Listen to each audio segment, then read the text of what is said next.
Buenas tardes, estimados compañeros, estimados alumnos, estimado profesor. En mi caso voy a proceder a discernir sobre el tema de la exposición que nos compete a continuación. ¿Ok? ¿Qué se entiende por Estado federal y cuáles son sus principales características?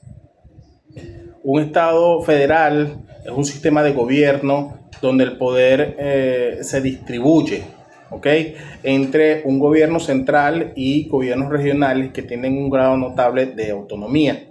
La Constitución de 1999 establece las competencias de cada nivel, permitiendo una administración diferenciada de los asuntos nacionales y, por supuesto, de los asuntos locales. Las características principales del Estado federal incluyen la división de poderes y las competencias. Establece también que la Constitución define qué asuntos son del gobierno federal y cuáles son los del gobierno subnacional, o en este caso estatales o municipales, como temas de defensa y política exterior que suelen estar a cargo, por supuesto, del gobierno central, mientras que la educación y la salud son de entidades federadas. La Constitución escrita y supremacía constitucional. Hay un marco legal que establece la estructura del Estado y garantiza la autonomía de las regiones, protegiendo, por supuesto, sus derechos. ¿Ok? Ahora, también tenemos la autonomía y descentralización. Cada entidad federal tiene su propio sistema de gobierno, ¿ok?, lo que les permite adecuar políticas a sus circunstancias. ¿Okay? En otro orden de ideas, ¿qué papel juega la autonomía constitucional reconocida a entidades territoriales dentro del modelo federal y descentralizado? Podemos decir de esto que la autonomía constitucional de las entidades territoriales es fundamental para que un Estado federal descentralizado logre un equilibrio entre la unidad nacional y la diversidad regional. ¿Ok? Esta autonomía permite que los gobiernos locales dirijan sus propios asuntos mediante leyes y políticas que reflejan las necesidades de cada territorio. Mientras que el gobierno central se ocupa de temas de interés nacional, las entidades territoriales pueden gestionar áreas como educación, áreas como salud y el desarrollo, en este caso, el desarrollo local. En otro punto, o hablando del tercer punto, que trata sobre la descentralización y cuántos tipos existe, podemos decir entonces que la descentralización es el proceso mediante el cual se distribuye o delega el poder y la toma de decisiones que tradicionalmente se encuentran concentrados en un órgano central hacia niveles o unidades inferiores, ya sean gobiernos locales o áreas específicas, gobiernos locales, regionales o áreas específicas dentro de una organización. Este proceso busca acercar la gestión y la administración a los ciudadanos o a las unidades responsables, permitiendo así una respuesta más ágil y adaptadas a contextos particulares. ¿Ok? Existen varias clasificaciones y en función del criterio empleado se ha identificado distintos tipos de descentralización. ¿Ok? Algunas de las descentralizaciones más destacadas o reconocidas son la descentralización política. Tenemos que la descentralización administrativa también forma parte de esta, la descentralización fiscal o tributaria, también la descentralización vertical y la horizontal. También tenemos la descentralización territorial y funcional. Cabe destacar que en algunos contextos, especialmente en el ámbito empresarial, también se distingue enfoques como la descentralización. ¿ok? La descentralización macroeconómica entre las diferentes áreas de una organización y la macroeconómica. Existe la transferencia de poder a entidades de otros países o, por supuesto, regiones. En el cuarto punto tenemos qué es el poder público en Venezuela y cómo se distribuye.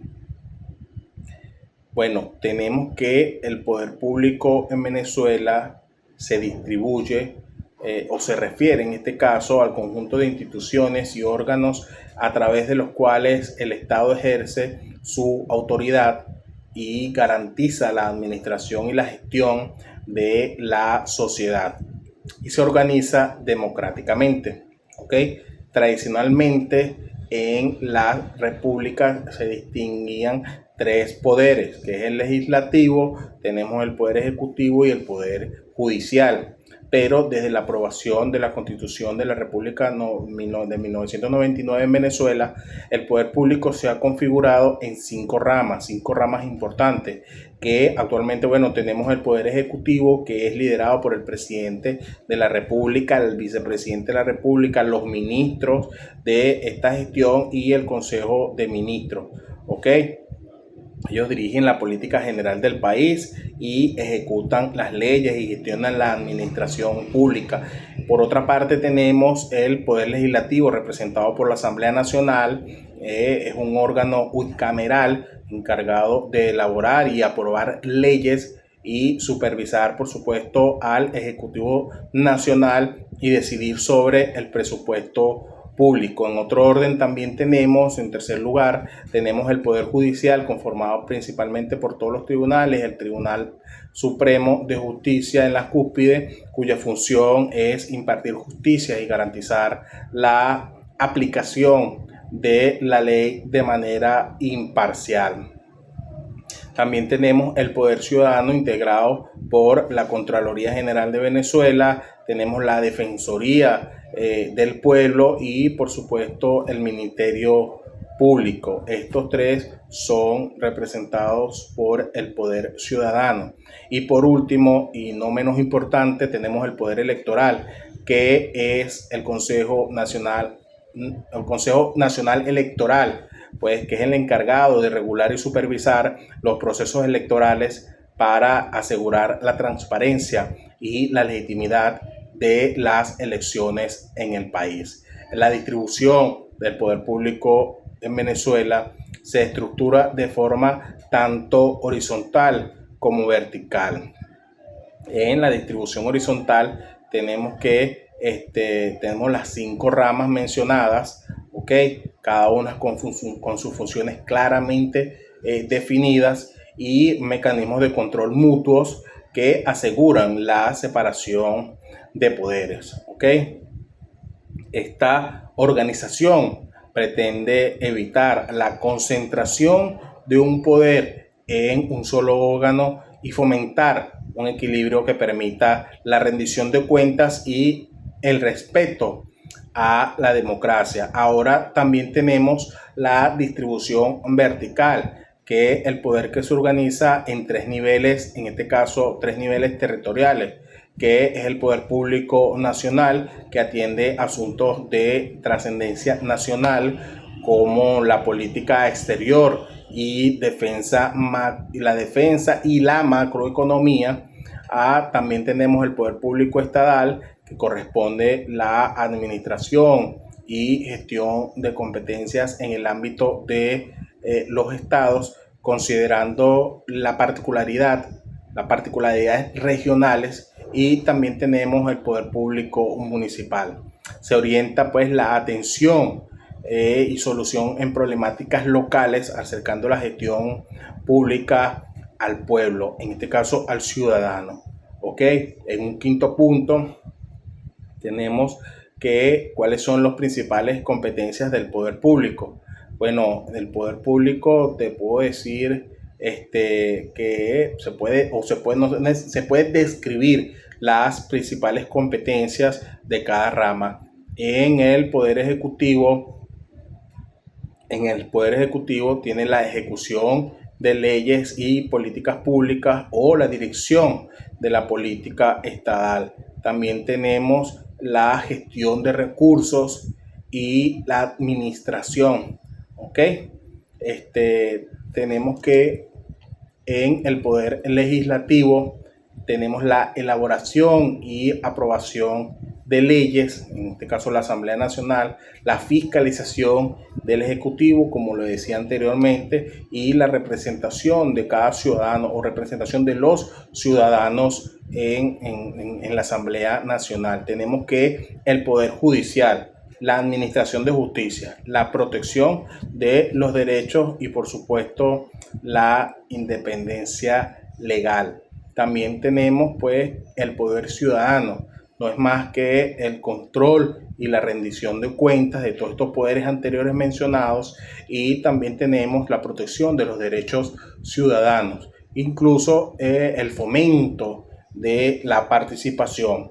Y por último tenemos no menos importante, tenemos el poder electoral, que es la organización de procesos electorales que da garantía a la participación democrática. Esto permite un control de la legalidad en la representación de cada elección. Ahora, vamos a la siguiente fase, que es cómo se relacionan los diferentes niveles de poder del poder político desde el punto de vista vertical y horizontal con el principio de la descentralización establecido en la Constitución. Tenemos pues que esa conexión con el principio de descentralización, el principio de descentralización establecido en la Constitución se materializa en ambos ejes. Verticalmente, al transferir y delimitar competencias a gobiernos estatales y municipales, esto pues se garantiza que el poder y la gestión pública se distribuyan en función de la territorialidad, adaptándose a las características particulares de cada región.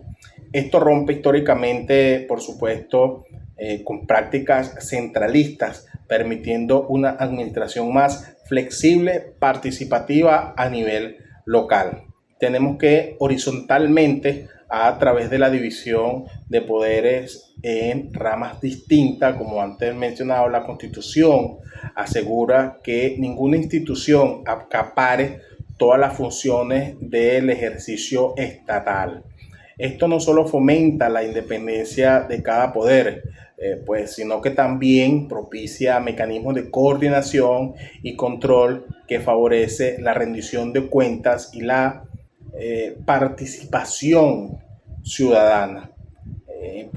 Un proceso, la interrelación de la distribución vertical y horizontal del poder público fortalece un modelo descentralizado que equilibra la autonomía de cada entidad, ya sea territorial o sea funcional, con la necesidad de mantener la unidad y el orden en el Estado.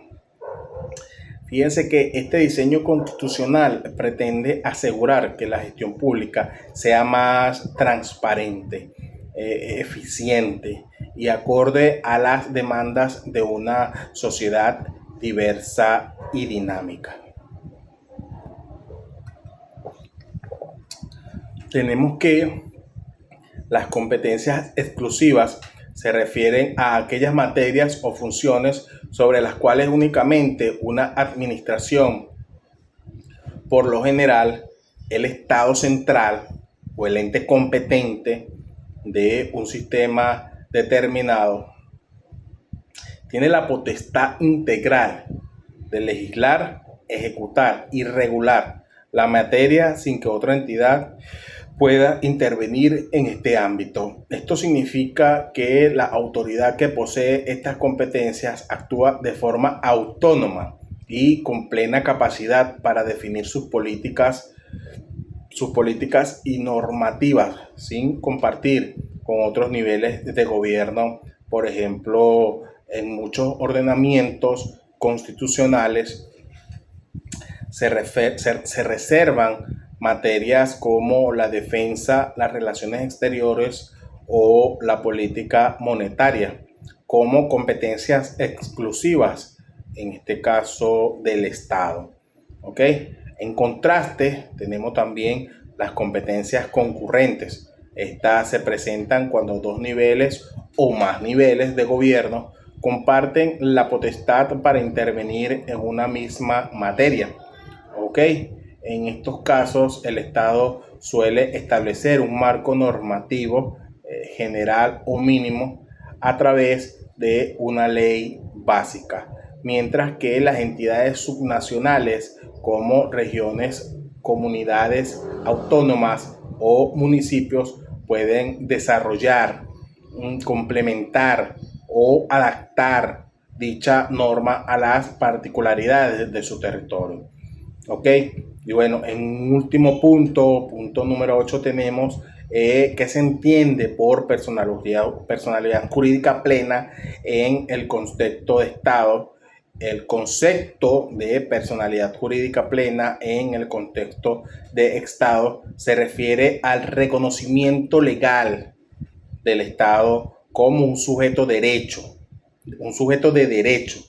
pues este posee de manera integral la capacidad para ejercer derechos y contraer obligaciones sin limitaciones inherentes a su naturaleza soberana. Esto es todo por mi exposición. Mi nombre es Fernando Serrano, un placer haber estado acá con ustedes. Se despide, un fuerte abrazo.